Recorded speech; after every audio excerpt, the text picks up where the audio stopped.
Salut à tous. Alors je suis super content de vous retrouver. Comme vous avez pu le constater, ça fait très longtemps que je suis un petit peu absent sur YouTube, un peu plus sur TikTok ces derniers temps, mais je n'avais pas fait de tuto. Alors aujourd'hui je vous propose unboxing et présentation, enfin unboxing non parce qu'elle est déjà déballée. Là la boîte est vide, ça je triche.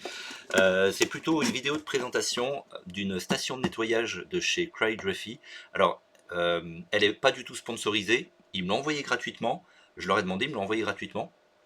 Par contre, je vais vraiment vous faire un test complètement objectif. Donc, c'est une station de nettoyage portative prévue pour tous vos déplacements lorsque vous allez faire des sessions de peinture à l'extérieur ou alors à utiliser dans l'atelier, c'est aussi très bien. Donc, vous avez deux compartiments pour mettre l'eau avec des trous de chaque côté pour pouvoir le transporter. Ici, les racks pour pouvoir positionner vos pinceaux. J'en parle un petit peu plus loin dans la vidéo. Et ici, les deux supports à pinceau pour pouvoir les faire tremper directement dans l'eau. Voilà, donc ça c'est un petit visuel rapide. Et en dessous vous allez avoir tous les accessoires. Donc il y a deux palettes humides et deux racks de mélange de peinture ou de stockage de peinture. Voilà. Et ici donc vous avez la palette humide, le premier accessoire, la palette humide.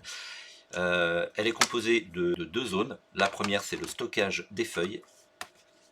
Première stockage des feuilles et la deuxième le silicone que vous allez au préalable imbiber d'eau. J'en reparle plus loin dans la vidéo.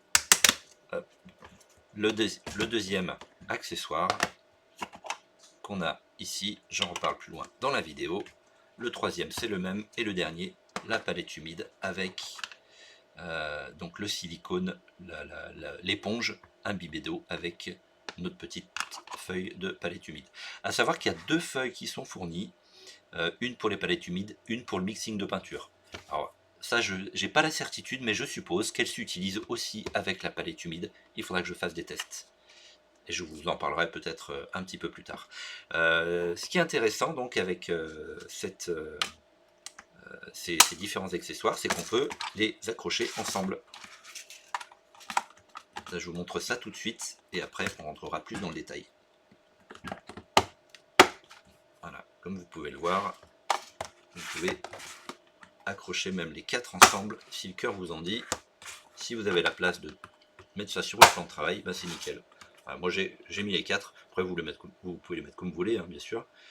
Et pour les décrocher, voilà, c'est assez simple.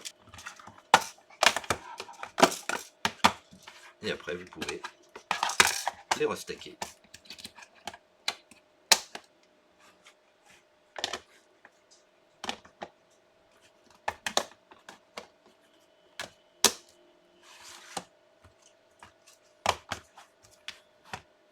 Donc là on a le stockage pour les feuilles qui viennent se clipser. Donc on a juste à prendre une feuille, venir l'appliquer sur l'éponge qu'on aura préalablement imbibée, saturée d'eau même.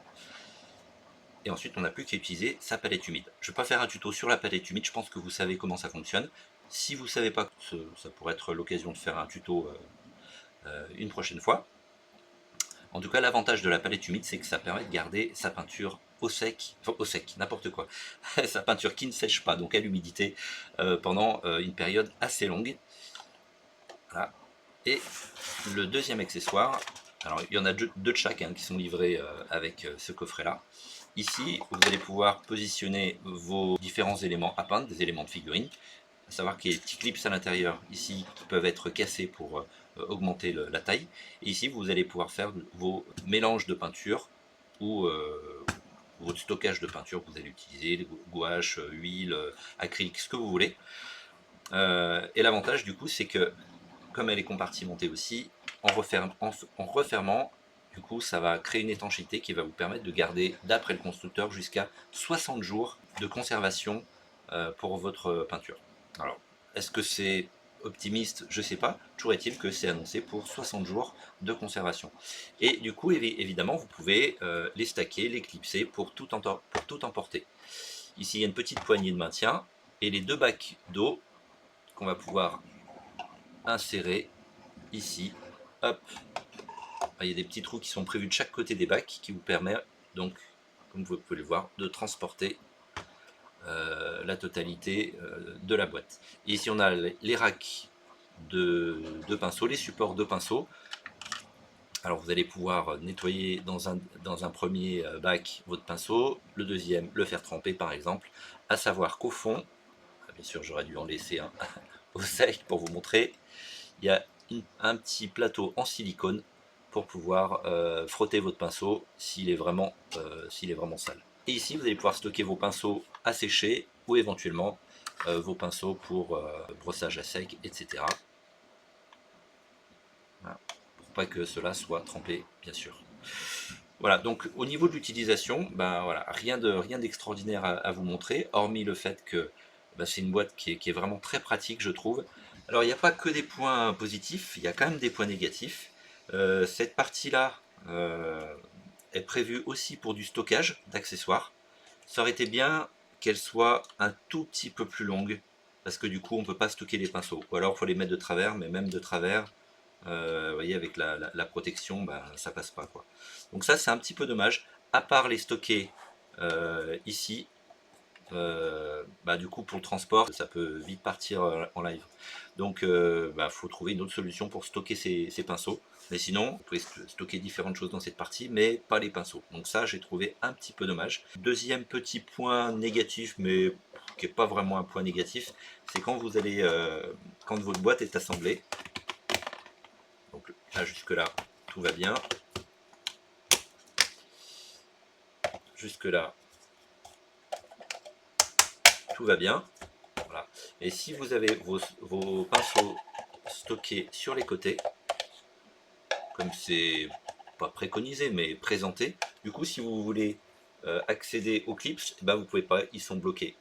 Alors du coup il faut enlever ça, ou les ranger ailleurs, hein, à la limite pourquoi pas derrière, ça peut être une solution, les raquer derrière, à la limite ça peut être la solution. Et là du coup vous pouvez accéder. Mais sinon, si les pinceaux sont clipsés sur les côtés, là vous pouvez pas accéder au clip de déverrouillage. Voilà, bon, c'est pas bien grave, mais voilà, c'est un petit détail. Peut-être une V2 sera optimisée. Il y a peut-être d'autres choses, là rien qui me vient en tête. Mais en tout cas, voilà, c'est que du positif sur cette station de peinture qui, je pense, va devenir ma meilleure amie de travail. Voilà pour la présentation du produit. Donc cette box coûte environ une quarantaine d'euros sur sa version complète avec les quatre accessoires, les 4 paniers. Vous pouvez l'avoir pour un petit peu moins cher si vous en prenez que 2 au choix. Vous pouvez prendre 2 palettes humides par exemple, ou 2 stacks, ou une palette humide et un accessoire de stockage pour la peinture. Je vous mets le lien dans la description directement sur cryography.com. Voilà, j'espère que cette vidéo vous aura plu et que ce sera de nouveau la première d'une longue série. Allez, à bientôt. Ciao, ciao.